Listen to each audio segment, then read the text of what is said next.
Or you step on the scale to see how much you weigh. It's much the same with our whales.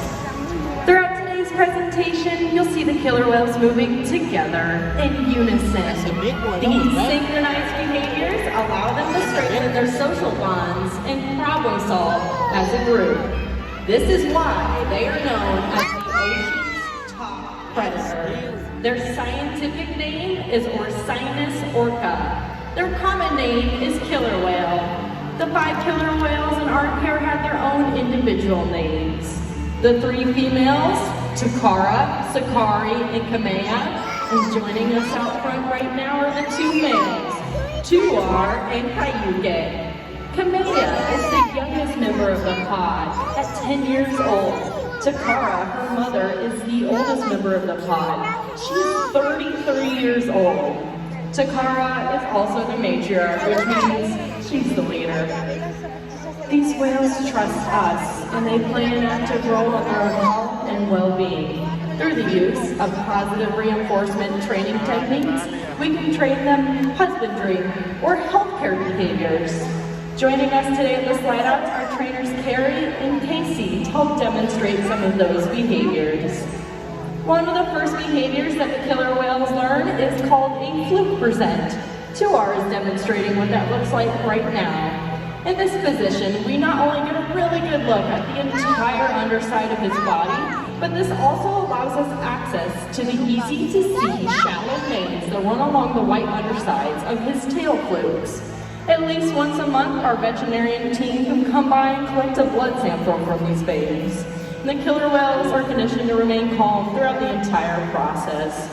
Throughout today's presentation, you might notice the trainers giving the killer whales a tail fluke massage, a back massage, or even a pectoral flipper rub.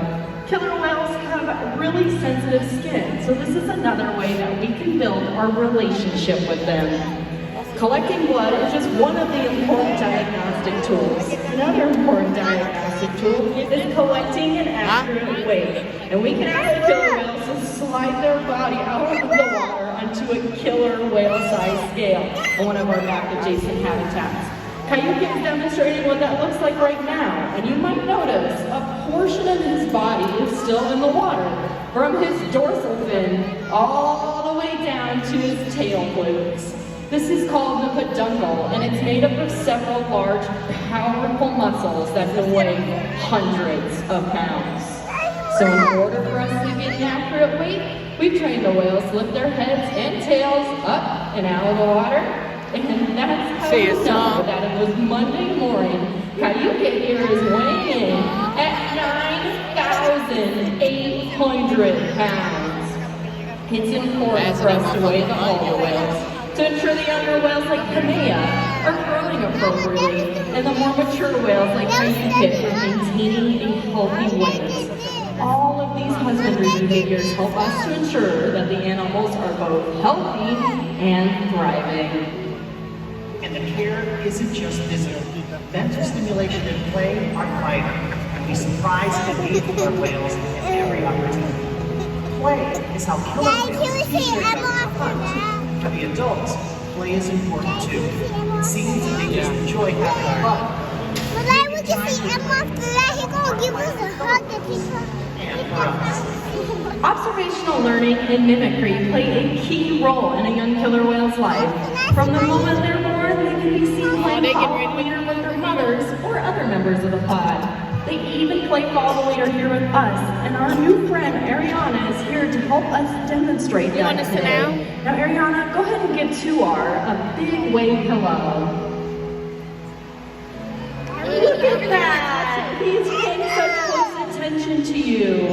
Killer whales are very curious animals, and they can often be seen spy hopping or even leaping completely out of the water to get a better view of their surroundings. Ariana, go ahead and give Tuar the hand signal. Beautiful. You just asked Tuar to go down the bottom of this 40-foot habitat and leap out of the center. This is Tuar. Tuar, that was awesome. Over on the other side of the stadium, we're going to go ahead and talk a little bit more about how killer whales communicate. Now, killer whales can communicate in a variety of different ways, and one of those ways is through the use of vocalizations. Go ahead and give Cayuga that first hand signal. Don't show your hand.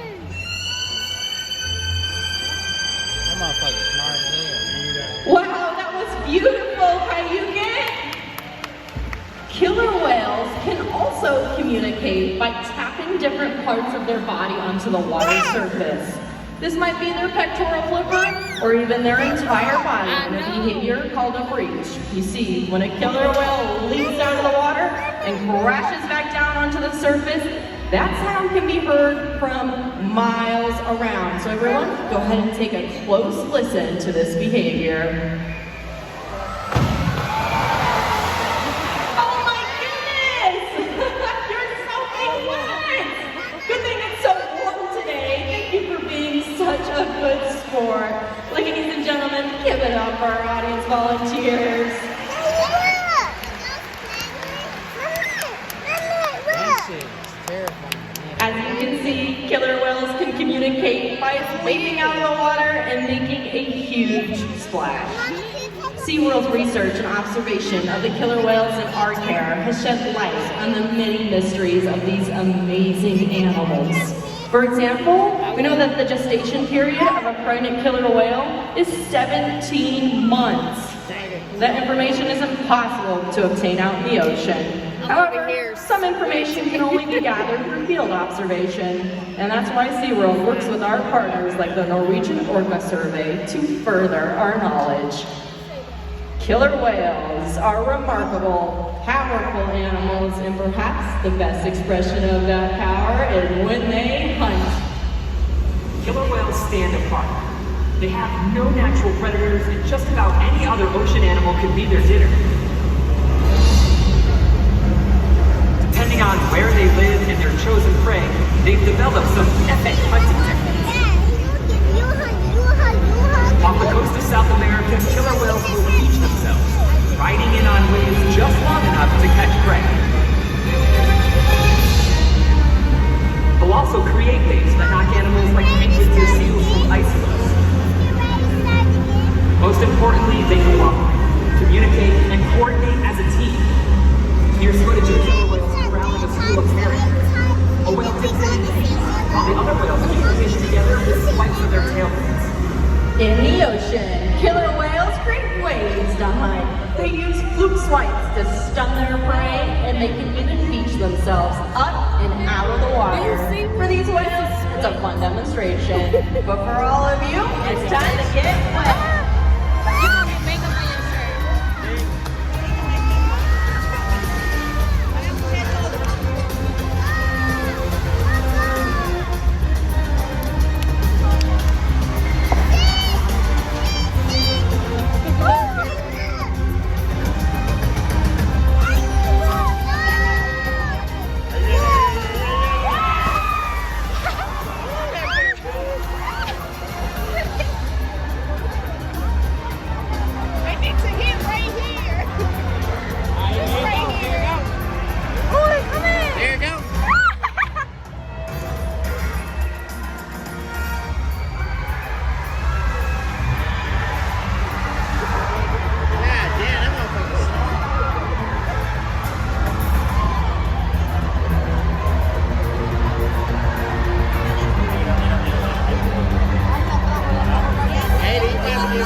whales are phenomenal athletes.